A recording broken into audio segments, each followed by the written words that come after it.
ಸಲ್ಲಿಸಿ ಪ್ರಭುವಿಗೆ ಕೃತಜ್ಞತಾ ಸ್ತೋತ್ರವನ್ನು ಮಾಡಿರಿ. ಆತನ ನಾಮಸ್ಮರಣೆಯನ್ನು. ಕೀರ್ತನೆಗಳ ಗ್ರಂಥ 105ನೇ ಕೀರ್ತನೆ 1ನೇ ವಾಕ್ಯ. ದೇವರ ಪರಿಶುದ್ಧ ವಾಕ್ಯ. ಪ್ರಾರ್ಥಿಸೋಣ. ದೇವರು ಎಂದಾಕ್ಷಣ ಬರೇ ನಮ್ಮ ಅಗತ್ಯಗಳನ್ನ, ಕೋರಿಕೆಗಳನ್ನ, ನಮ್ಮ ಬೇಡಿಕೆಗಳನ್ನ ಪೂರೈಸಲಿಕ್ಕೆ ಮಾತ್ರ ದೇವರನ್ನ ನಾವು ಬಳಸಿಕೊಂಡಿದ್ದೇವೆಯಾ, ಅಥವಾ ದೇವರು ನಮ್ಮ ಬಾಳಿನಲ್ಲಿ ನಮಗೆ ನೀಡಿರುವಂತಹ ಎಲ್ಲಾ ರೀತಿಯಾದಂತ ಕೃಪಾ ಅನುಗ್ರಹಗಳಿಗಾಗಿ ನಾವು ದೇವರಿಗೆ ಕೃತಜ್ಞತೆಯನ್ನ ಸಲ್ಲಿಸಿದ್ದೇವೆಯಾ? ಆದರೆ ಪ್ರತಿದಿನ ನಾವು ಈ ಲೋಕದಲ್ಲಿ ಬೇಕಾಗಿರುವಂತ ಅಗತ್ಯಗಳಿಗಾಗಿ ಮಾತ್ರ ನಾವು ದೇವರನ್ನ ಪ್ರಾರ್ಥಿಸುತ್ತೇವೆ.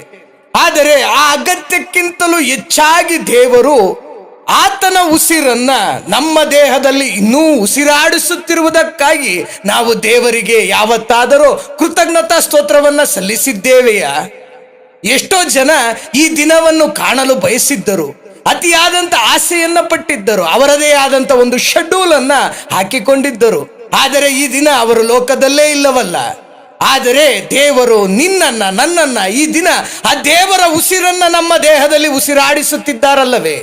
ಅಂದ ಮೇಲೆ ಆ ದೇವರಿಗೆ ನಾವು ಕರಗಳನ್ನ ಜೋಡಿಸಿ, ಕಣ್ಗಳನ್ನ ಮುಚ್ಚಿ, ಶಿರಬಾಗಿ, ದೇವರೇ ನಿನ್ನ ಉಸಿರನ್ನ ಇನ್ನೂ ನನ್ನಲ್ಲಿ ಉಸಿರಾಡಿಸುತ್ತಿದ್ದೀಯಲ್ಲ, ನಿನಗೆ ಸ್ತೋತ್ರ ಅಪ್ಪ, ನಿನಗೆ ವಂದನೆ ಅಪ್ಪ, ನಿನಗೆ ಕೃತಜ್ಞತೆ ಅಪ್ಪ ಎಂದು ಹೇಳೋಣವೇ? ಆಮೆನ್.